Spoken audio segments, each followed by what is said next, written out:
ఏపీలో 2 నెలల్లో ఇప్పుడు మనకి ఎలక్షన్స్ అయితే రాబోతున్నాయి కదా, నెక్స్ట్ సీఎం ఎవరైతే బాగుంటుంది అనుకుంటున్నారు? చంద్రబాబు నాయుడు. చంద్రబాబు నాయుడు వస్తే ఇప్పుడు మనకు అక్కడ ఉద్యోగ అవకాశాలు ఎలా ఉంటాయి? ఉద్యోగ అవకాశాలు 100% బాగుంటాయి.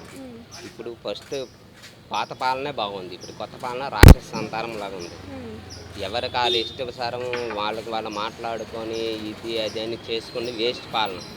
మన పాలన ఏంటంటే ఫస్ట్ నుండి ఎలాగ ఉందో అట్లే ఉండాలి. ఎందుకంటే 100% చంద్రబాబు నాయుడు కరెక్ట్. అంటే చంద్రబాబు నాయుడు ఇప్పుడు పొత్తులో వస్తున్నారు కదా పవన్ కళ్యాణ్తో, జనసేన పార్టీతో, మరి పవన్ కళ్యాణ్కి ఏదైనా పదవి ఇచ్చే అవకాశం ఉందనుకోవచ్చా? పవన్ కళ్యాణ్ పదవి ఇవ్వచ్చు. ఎలాగంటే ఆయన కూడా ప్రజల గురించి మాట్లాడుతున్నారు కాబట్టి బై హోప్ నా హోప్ నేను చెప్తాను. ఎందుకంటే ఆయనకి అంత అనుభవం లేదు. చంద్రబాబు ఆయన అంత అనుభవం లేదు ఆయన సినీ ఫీల్డ్. కానీ వన్ ఛాన్స్ అని ఆయన ఇచ్చారు. ఇప్పుడు ఈయనకి 1 ఛాన్స్ ఇద్దాం అంతవరకు.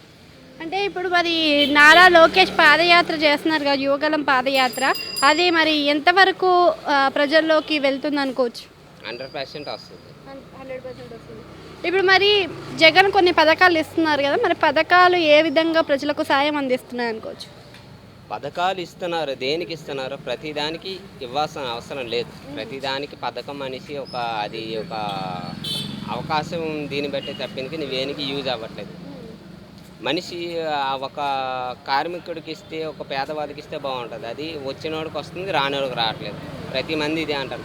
వచ్చినోడికి ఛాన్స్ ఏంటంటే వాలంటీర్ల వల్ల ఎవరికి అవకాశం ఇస్తే వాళ్ళకి ఇస్తున్నారు తప్పించి, కానీ వేరే వాళ్ళకి యూజ్ అవ్వట్లేదు. అసలు వాలంటీర్ల వల్ల ఉపయోగం ఉందంటారా లేదంటారా? 100% లేదు.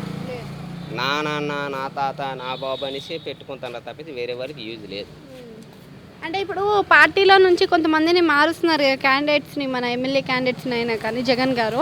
సో మార్చడం వల్ల ఏమైనా అధికారంలోకి వచ్చే ఛాన్స్ ఏమైనా ఉందా? 100% రాదు. ఎందుకంటే ఆయన పాలన ఎవరికి నచ్చదు, రాదు కూడా. ఈ రాక్షస పాలన మారిపోవాలి. అంటే ఇప్పుడు జగన్కి పోటీగా మరి చంద్రబాబు నాయుడు సింగిల్గా వెళ్ళొచ్చు కదా, మరి పొత్తులో ఎందుకు పెట్టుకుంటారు అనుకోవచ్చు?